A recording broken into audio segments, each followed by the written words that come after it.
सुखदेव जो परिषद के 8 मनवंतरनि जी कथा ॿुधाई। श्री सुखदेव चए त राजा परिषद हिकिड़ो मनवंतर यानी 71 चोकड़ी युग राजा इंद्र राज करे थो। हाणे तव्हां ध्यान सां ॿुधो त मोदत सम्झाइणी ज्ञान चवंदो। श्री सुखदेव चए त राजा परिषद हिकिड़ो मनवंतर यानी 71 चोकड़ी माने सतयुग द्वापर युग त्रेता युग कलयुग हिनजी उमिरि मिलाईंदो त कई लखे साल थींदा। उहा हिकु चोकड़ी अहिड़ी 71 चोकड़ीअ खां पोइ हिकु मनवंतर थींदो आहे। हिकिड़ो मनवंतर यानी 71 चोकड़ी युग राजा इंद्र राज करे थो ऐं सभु कंहिं मनवंतर में भॻवानु हिकिड़ो अवतार धारे अधर्मियुनि खे मारे धर्म जी रक्षा करे थो। ऐं चिरंजीव ऋखीश्वर जी उमिरि हिकिड़े मनवंतर जी थिए थी। जेके बि चिरंजीव ऋषीश्वर आहिनि न उन्हनि जी हिकु मनवंतर ताईं थी आहे। मनवंतर जी थिए थी। ब्रह्मा जे हिकिड़े ॾींहं में 14 इंद्र राज कनि था। सो शयन मनवंतरनि जी कथा मां तोखे ॿुधाए चुको आहियां। हाणे 7 मनवंतर ॿुध त बेसवान जो पुटु श्राद्ध देव नाले जो वर्तमान आहे। हिन मनवंतर में तिख्वाक आदिक मनुअ जा 10 पुट ऐं आदित्य आदिक देवता हिकिड़ो अगस्त, ॿियो इंद्र, ॿियो वशिष्ठ, चौथों विश्वामित्र, 5 गौतम, 6 जमदिगन, 7 भारद्वाज, 8 बृहस्पति ऐं पुरंदर नाले इंद्र, पुष्प जे आदित्य नाले स्त्रीअ मां वामन अवतार परमेश्वर जो हो। उहा कथा मां विस्तार सां अॻिते वर्णन कंदुसि। 8 सावरन नाले मनु ऐं निर्मेका आदिक उन जा पुट ऐं सुतपाल आदिक देवता ऐं बली नाले इंद्र ऐं दीपक आदिक सप्त ऋषीश्वर थींदा। ऐं श्री नारायण सारभभूम नाले अवतार वठी देवलोक जो राज इंद्र खां खसे राजा बलीअ खे ॾींदो। 9 दश सावरणी नाले मनु ऐं भूत खेत आदिक उन जा पुट ऐं ॿिया देवता ऐं अभूत नाले इंद्र ऐं दत्त ॿिया 7 ऋषि थींदा। ऐं ऋषभ देव भॻवान जो अवतार थींदो। बोल श्री ऋषभ देव। ऋषभ देव कहिड़ो जेको तव्हांजो जैनी मुनि ॻाल्हाए न, जैनी मुनि।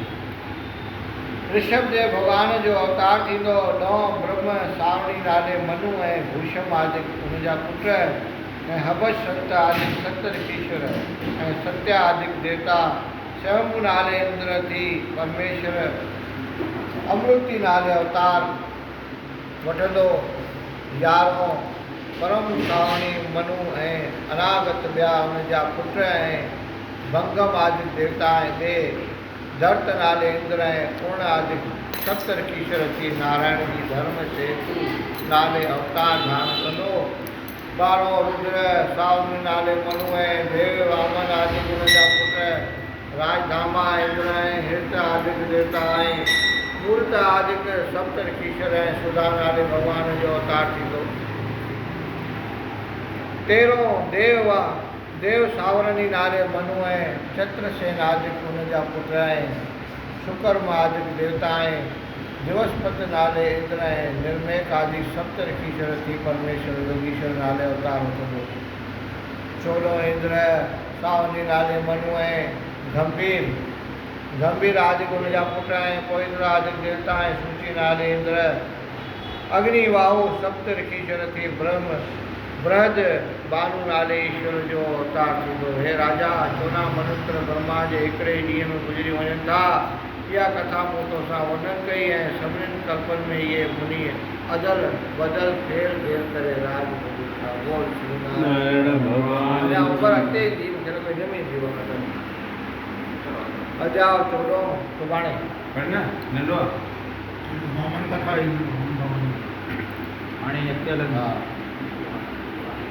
अजाओ 14 इंद्र ऐं ॿियनि देवताउनि जी कथा। राजा परीक्षित पुछियो त स्वामी सुखदेव तव्हां अजीब कथा परमेश्वर जी ॿुधाई आहे। हाणे कृपा करे ॿुधायो त मनु आदिक पंहिंजे राज में कहिड़ो कमु कनि था। सुखदेव चयो त राजा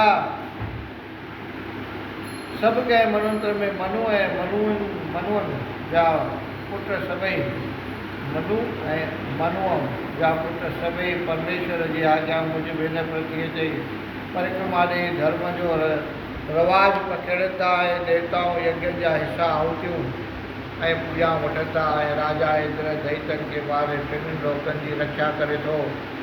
सप्त ऋषीश्वर गुप्त थियल वेद प्रकट कंदा ऐं श्री नारायण अवतार धारे करे दुष्टनि खे मारे गौ ऐं ब्राह्मण ऐं भक्त जी रक्षा करे थो। अहिड़ीअ तरह 14 मनवंतरनि में इहे ॻाल्हियूं थींदियूं रहनि थियूं ऐं महापर्ले में पाण परमेश्वर काल रूप धारे सभिनी जीवनि खे मारे थो। पर संसारी जीव पंहिंजे नंढनि ऐं वॾनि जे मौत ॾिसण ते बि माया मोह में फासी पंहिंजे मौत जो ख़्यालु नथा रखनि। जीअं तलाउ जो पाणी रोज़ रोज़ सुकंदो थो वञे पर मालूम नथो थिए कि मनुष्य जी उमिरि गुज़रंदी थी वञे, पर हू परलोक जो को बि सोच नथो करे। तंहिं करे मनुष्य खे घुरिजे त राति ॾींहुं मरण खे यादि करे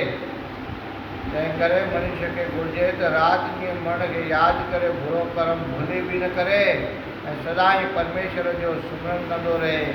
एतिरी कथा ॿुधाए श्री सुखदेव चयो त राजा जेको मनुष्य इन्हनि 14 मनवंतरनि जी कथा रोज़ सुबुह जो पढ़ंदो ऐं ॿुधंदो तंहिंखे धर्म ऐं ज्ञान प्राप्त थींदा ऐं पापनि जी पीड़ा खां बची पवंदो। भगवान की